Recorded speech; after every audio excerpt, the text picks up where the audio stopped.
All right, everybody, it is 11:45, so we're going to go ahead and get started. Thanks again for coming to the Optimization Summit. We've had a really great time so far. And in this session, we're going to talk about flexing your strengths.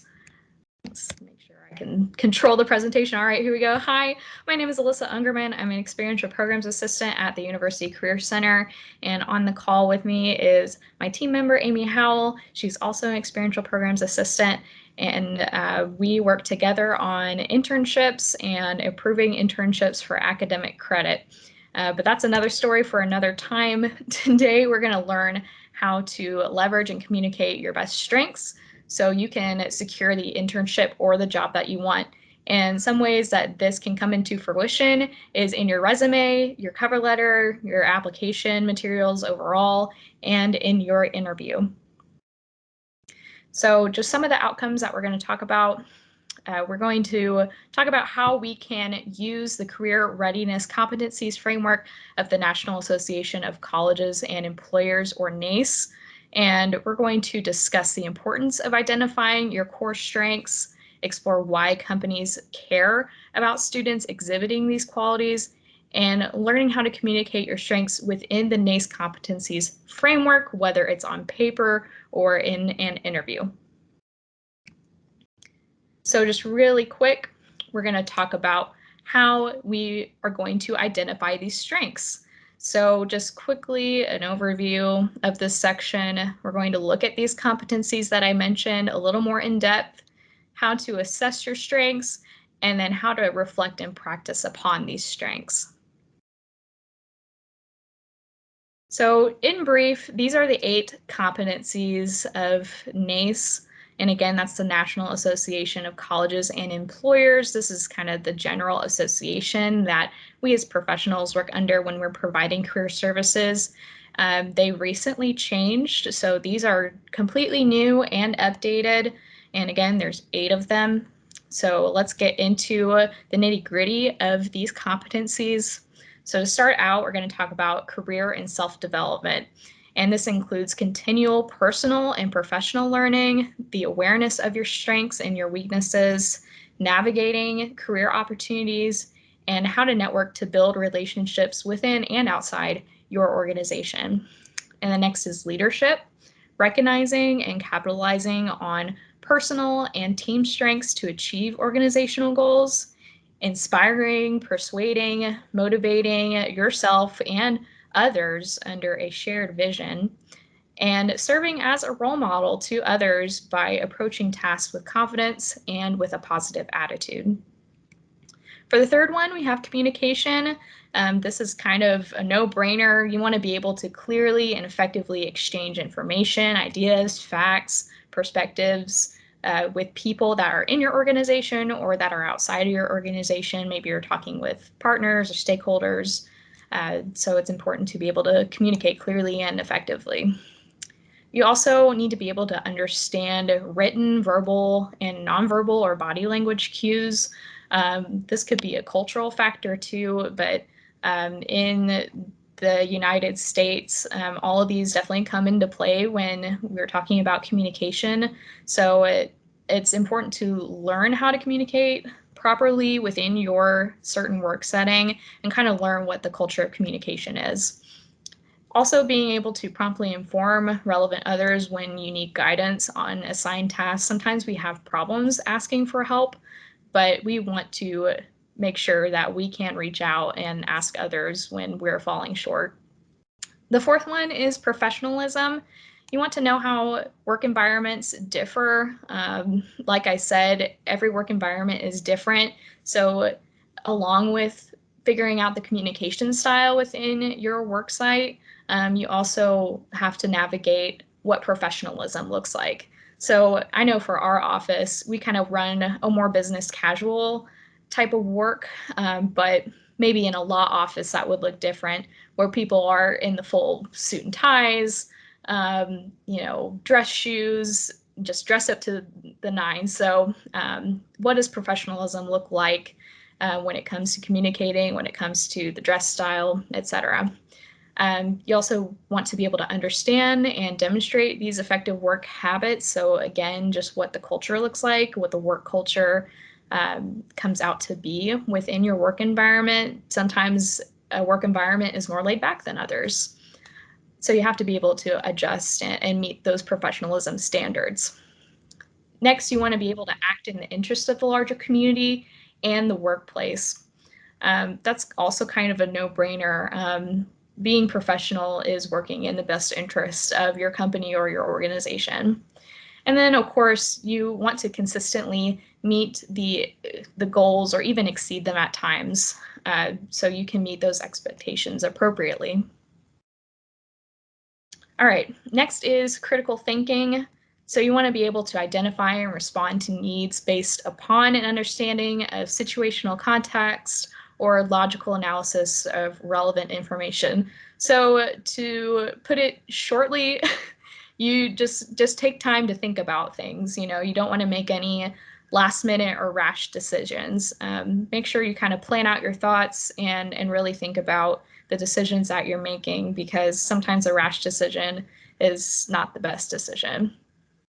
So make decisions and solve problems using sound, inclusive reasoning and judgment, just kind of like what I was saying. You also want to be able to effectively communicate actions and rationale, recognizing the diverse perspectives and the lived experiences of stakeholders that are within your team or without your team. Next is teamwork. This is something that is completely important, and I always like to emphasize that no matter the work environment you're in, even if you're working remotely, teamwork is very, very important, and employers are going to want to see teamwork abilities in the students that they're hiring. So teamwork includes building and maintaining collaborative relationships to work effectively towards common goals, while appreciating diverse viewpoints and shared responsibilities. You also want to effectively manage conflict, interact and respect diverse personalities, and meet ambiguity with resilience. You also want to build strong and positive working relationships with your supervisor and your team members and coworkers. Next, we have equity and inclusion. You have to be able to demonstrate the awareness and attitude, knowledge, and skills required to equitably engage and include people from different local and global cultures. You also want to be able to engage in anti-racist practices that actively challenge the systems, structures, and policies of racism. And additionally, you want to solicit and use feedback from multiple cultural perspectives to make inclusive and equity-minded decisions. And then I think lastly, we have technology. So you go to UTD, you know that technology is really big and it's constantly changing. It's constantly being used for all different sorts of things. So we have to be able to understand and leverage these technologies ethically to enhance efficiencies, complete our tasks, and accomplish the goals of the team and the organization. You also have to be able to navigate the changes that occur in technology constantly and be open to learning new technologies. Also, manage technology to integrate information to support relevant, effective, and timely decision making. So now that we have all that out of the way, how do we assess our strengths? So just to put it out there, the University Career Center, we have career consultants, and they offer a variety of formal and informal assessments that can help you learn more about yourself and how to generate career ideas. We also have a student leadership office, and they have free codes for all students to complete a StrengthsFinder assessment, and you can email leadership@utdallas.edu. Jeremiah Stinnett is the contact in their office, and he can help you get set up with a code and instructions on how to access that assessment. And then, of course, there are plenty of assessments online that are free to use, and those include a Myers-Briggs, Own It to help maybe figure out a career path for yourself, and so much more. The Myers-Briggs, I do have to preface, is not necessarily official. It maybe is a little bit of a bootleg version, but it's pretty accurate to the actual Myers-Briggs assessment. But if I'm not correct, I believe our career consultants do offer a Myers-Briggs assessment or something similar to it, so you can get a more official assessment with them. So when we talk about reflection and practice, as you start to discover more about your strengths, you want to be able to think about how to optimize, like the summit is all about, these personal and professional strengths and maybe drawbacks that you're experiencing, and how to start putting them into practice and find different activities and tasks that would help you grow on your strengths and help you overcome some of the weaknesses that you're experiencing. So for example, if you have trouble with networking, a really great way to learn how to network is to get involved on campus and to get involved with student groups and network with your peers across campus, because sometimes we can be isolated to the courses that we're in, to the majors that we're in. But if you get involved in a student group that's not major related, you'll be able to meet so many people that you wouldn't have been able to meet before, and maybe gain new knowledge or information from them that otherwise you wouldn't have access to. So with all that said and done, why do companies care? So NACE says that career readiness is the attainment and demonstration of requisite competencies that broadly prepare college graduates for a successful transition into the workplace. Employers are eager to hire students who know their strengths and are ready to enter the workforce. That's why these competencies are so important, because they want to be able to see that students have practiced these competencies and are ready to put them into action in their internship or their job. So in summary, they want to see that students are prepared and hireable. So just really quick, for just a break, I know that was kind of a huge information dump. Do we have any questions so far about the competencies? Feel free to put it in the chat or raise your hand, and Aimee will set you up with asking that question.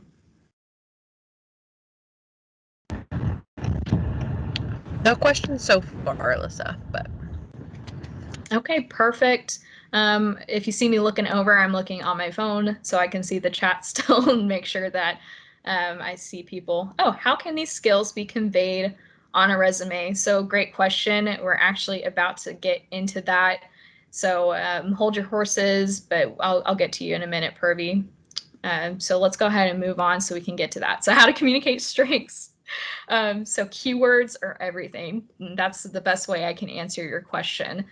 So you want to overcome the ATS. So put a GIF in the chat if you knew what an ATS was before this presentation. Put a funny GIF in the chat if you knew what it was. If you didn't know, an ATS is applicant tracking software.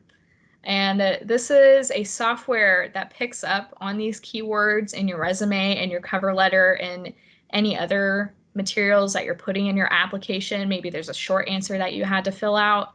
I'm not seeing any GIFs, so now you know what an ATS is. So you want to be very aware of the keywords that you're going to put in the materials that you're providing in your application. And a great way to find important keywords is to look at the job description itself. So if there are important words in there that emphasize the main role, the main duties of the role that you're applying to, you want to incorporate these specific terms in your application materials, because that's going to make it more likely that you'll be picked up by the ATS, right? So once you're picked up, you can actually make it to a real human being, a real person. I don't know if any of you have ever applied to something and you got an automatic rejection. It may have been because the ATS just didn't find anything in your application that picked up on those keywords that made you a hireable candidate. Not saying that you weren't hireable, but maybe there's a certain system that they need at least so many keywords in their application materials to move forward to a recruiter, right? So here's a kind of an example. I put together a couple tables to show you some keywords that fit within each competency that we talked about earlier. Feel free to take a picture of these, but if you need it, you can email us as well later on for the presentation. But I'm not going to go over every single keyword because that would probably be a little too much, a little overboard. But if there are an emphasis in the application on communication, you want to be able to put these certain words in there, like I have in the table, and show that you are an effective communicator, right? So let's move on to the next one. Feel free to take a picture as well. I will say that the technology column I wasn't super sure about, but I did give some examples, especially for my STEM majors that are writing a more technical resume. If there are maybe certain software or applications or technologies or even coding languages that you are proficient at and they have that in the job description, absolutely put that in your resume and say, I am proficient at JavaScript, right? So make sure to emphasize that. But other than that, if the role talks about being able to adapt to new technology, talk about that in your cover letter. Talk about an example of a time that you were able to quickly adapt to a new technology or a new application. Or maybe you went into a role where you had some coding experience, but you had to kind of learn a new language. That's amazing. So definitely put that in there too. But again, feel free to take a picture of some of these keywords. But there's a ton of other resources online as well that gives you just a whole list of keywords that you can use to put in your resume, put in your cover letter, active verbs, things like that. That will really help bump up your resume. And I also recommend finding these charts that I've seen out there before where you can kind of spruce up your language a little bit. So if you're using a certain term, then there might be better terms that look maybe more eloquent or just nicer on the page, right?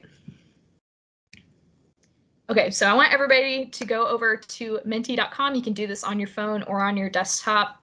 I'm going to quickly exit out so you guys can see the code, but I want to ask you all, what are some terms that you can use to identify strengths in the core competency areas of critical thinking and professionalism? So throw out all of your ideas of verbs or just anything that you can think of that you would be able to use on a resume. Let me get this open.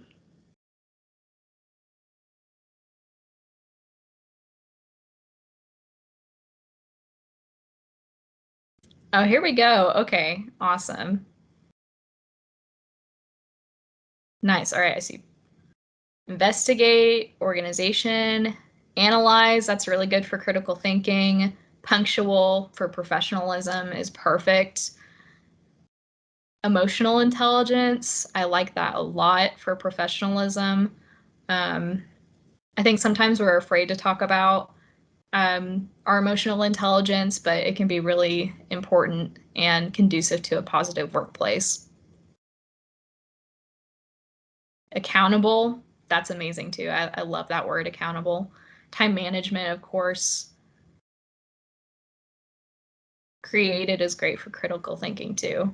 Okay, awesome. For the sake of time, we'll move away from that, but feel free to keep putting those in there. Let me get back to our PowerPoint. Thanks so much for participating in the Menti poll. All right, so let us bring it all together. So there are a lot of ways for you to discover and communicate your strengths during the internship and job search. And just to put this out there, if you get an interview, the employers most likely already know that you can technically do the job. But the interview is really to assess how you're going to act in a work environment. And a lot of that does come down to an emphasis on these competencies. And these competencies do describe how you're most likely to work in this environment. So think about the marketable skills that you've attained through your different experiences and learn how to incorporate them during your internship and job search.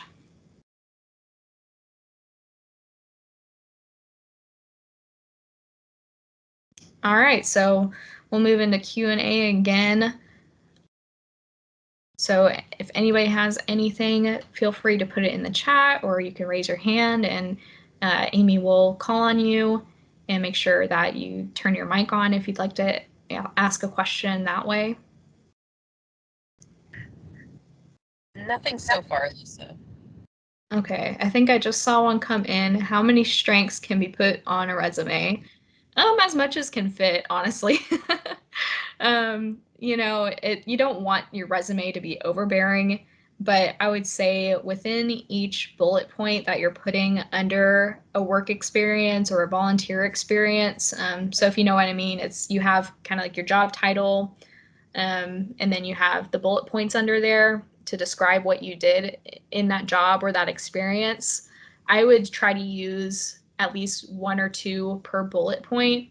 So, say I worked as somebody that did data, just as a very general example. Um, First bullet point, analyze Excel spreadsheets. Second bullet point, X blah, blah, blah, blah. Third bullet point, keyword, then describe it in full.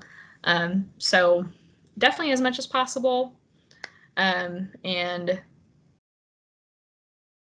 try to fit it in as much as possible. Some people also put in kind of like a skills or attributes section. So you can also put some of those in there if they didn't necessarily fit within a description of the work that you did. So maybe time management would be a good example of that, that you could put under skills that you have gotten. Okay, next question.